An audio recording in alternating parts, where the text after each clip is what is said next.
कन्नड तालुक्यातील आदर्श गाव पुरस्काराच्या दिशेने वाटचाल सुरू असलेल्या नादरपूर येथे महाशिवरात्रीच्या शुभ मुहूर्तावर छत्रपती शिवाजी महाराज यांचा अश्वरूढ पुतळा बसवण्याबाबत बैठक घेण्यात आली।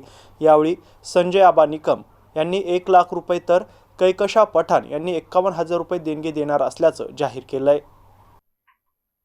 बैठकीस सुरुवात होण्यापूर्वी महाराष्ट्र राज्याचे उपमुख्यमंत्री अजितदादा पवार यांचं अपघाती निधन झाल्याबद्दल आणि गावातील तरुण युवक ज्ञानेश्वर हरिश्चंद्र जाधव यांचे दुःख निधन झाल्याबद्दल भावपूर्ण श्रद्धांजली अर्पण करण्यात आली। जिल्हा परिषद छत्रपती संभाजीनगर कन्नड तालुक्यातील पिशोर जिल्हा परिषद आणि पंचायत समिती निवडणुकीत कैलासवासी विकास महर्षी रायभान जाधव विकास आघाडीचे जिल्हा परिषद गटाचे उमेदवार संजय भिकनराव निकम यांचा थोड्या मताने पराभव झाला। तसेच कैलासवासी विकास महर्षी रायभान जाधव विकास आघाडीचे पंचायत समिती पिशोर गणात कैकशा युसुफखा पठाण यांनी विजय मिळवला। त्याबद्दल ग्रामपंचायत आणि ग्रामस्थ नादरपूर यांच्या मार्फत त्यांचा सत्कार करण्यात आला।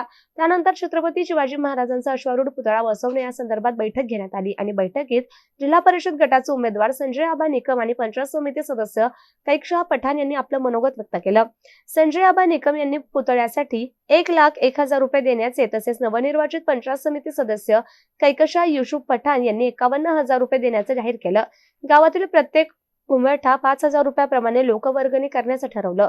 कार्यक्रमाचे सूत्रसंचालन माजी सरपंच लक्ष्मण बळी यांनी केले तर आभार प्रदर्शन दिलीप निकम साहेब यांनी केले। या प्रसंगी ग्रामपंचायत पदाधिकारी आणि ग्रामस्थ मोठ्या संख्येने उपस्थित होते। Devidas Thorat, MCN news Kannada.